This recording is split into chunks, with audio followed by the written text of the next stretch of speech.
السلام علیکم۔ اللہ عز و جل فرماتا ہے کہ اگر ہم آپ کے رزق کے دروازے کھول دیتے ہیں تو کچھ بندے حرام کے لیول، حرام کے درجے پر چلے جائیں گے، وہ کچھ ایسا کرتے ہیں جو انہیں نہیں کرنا چاہیے تھا۔ اس کے بجائے اللہ تعالیٰ نے اپنی قدر کے ساتھ جس پر چاہا رزق نازل فرمایا۔ قرآن کی ایک آیت ہمیں ایک بہت ہی انٹرسٹنگ، ایک بہت ہی دلچسپ ریالٹی بتاتی ہے۔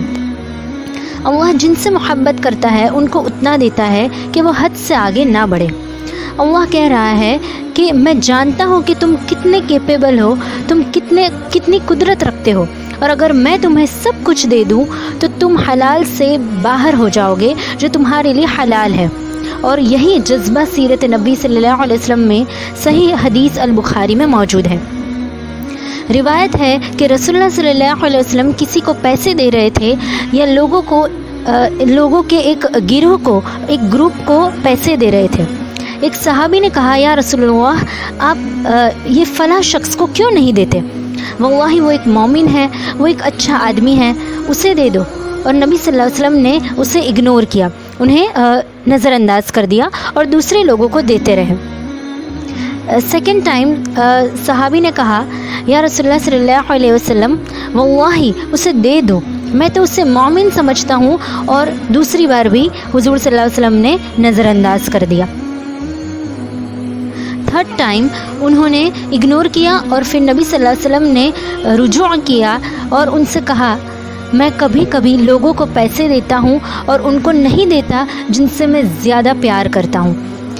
میں اس ڈر سے نہیں دیتا کہ وہ پیسے ایک ٹیمپٹیشن، ایک فتنہ ہوگا جو انہیں جہنم میں گھسیٹ لے گا۔ دوسرے لفظوں میں ہمارے نبی صلی اللہ علیہ وسلم کہہ رہے ہیں کہ میں کچھ لوگوں کو جانتا ہوں، اور وہ کہہ رہے ہیں کہ وہ صحابی کو کہہ رہے ہیں کہ آپ اس شخص کے بارے میں جو کہہ رہے ہیں وہ صحیح ہو سکتا ہے، یہ ایک مومن ہے، یہ ایک اچھا آدمی ہے، اگر آپ چاہے تو صبر کریں۔ پیسوں کے ساتھ وہ کچھ ایسا کر سکتا ہے جو اس پیسوں سے مناسب نہیں ہو۔ اور اس لیے اس آیت اور اس حدیث سے جو کچھ ہم لرن کرتے ہیں، جو کچھ ہم سیکھتے ہیں، وہ بہت ہی سمپل ہے، اور وہ یہ ہے کہ جو چیز ہمارے پاس نہیں ہے اور ہم اسے حاصل کرنے کی ٹرائی کرتے ہیں اور ہمیں نہیں ملا، ہمیں اس بات پر قناعت کرنی چاہیے کہ اللہ کے پاس ایک پلان، ایک منصوبہ ہے، کہ اللہ جانتا ہے کہ کتنا وہ دے رہا ہے۔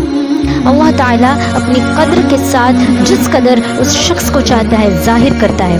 قرآن میں اللہ سبحانہ و تعالیٰ اسی حقیقت کا ذکر کرتے ہیں، لیکن وہ بچوں کے بارے میں ذکر کرتے ہوئے فرماتے ہیں، اللہ قرآن میں فرماتے ہیں، وہی ہے جو اولاد عطا کرتا ہے، کچھ کو وہ لڑکیاں دیتا ہے، کچھ کو وہ لڑکے دیتا ہے، اور کچھ کو وہ لڑکے اور لڑکیاں دیتا ہے، اور کچھ لوگوں کی اولاد نہیں ہوتی۔ اللہ جانتا ہے کہ کس کو کیا دینا ہے، اور اللہ جانتا ہے کہ کتنا دینا ہے، اور اللہ جانتا ہے کہ لوگوں کو کس سے آزمانا ہے۔ اس لیے جو مومن ایمان رکھتا ہے اس کے لیے قدر پر ایمان لانے کا ایک بڑا بینیفٹ، ایک بڑا فائدہ یہ ہے کہ جو کچھ بھی ہو چکا ہو اس کے دل میں اطمینان ہو، اور یہ قدر کی وجہ سے ہوا ہے۔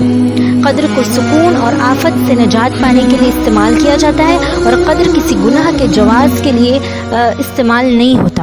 قدر کا استعمال اللہ تعالیٰ کے حکم میں سکون پانے کے لیے کیا جاتا ہے۔ آپ کو جاب نہیں ملی، قدر اللہ، آپ نے وہ ملینز نہیں ارن کیے، اپنے وہ ملینز نہیں کمائے جو آپ حاصل کرنا چاہتے تھے اپنے بزنس سے، اپنے کاروبار سے، قدر اللہ۔ آپ کے پاس یہ نہیں تھا، آپ کو وہ نہیں ملا، آپ نے کوشش کی، آپ نے دعا کی اللہ سے، لیکن نہیں ملا، قدر اللہ۔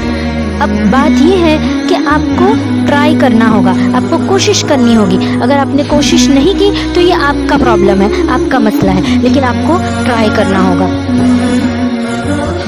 آپ کو جاب چاہیے، آپ کو بزنس، آپ کو کاروبار چاہیے، آپ شادی کرنا چاہتے ہیں، آپ کوشش کریں، آپ ٹرائی کریں۔ اگر ایسا نہیں ہوتا تو ہم کہتے ہیں قدر اللہ۔ السلام علیکم ورحمۃ اللہ وبرکاتہ۔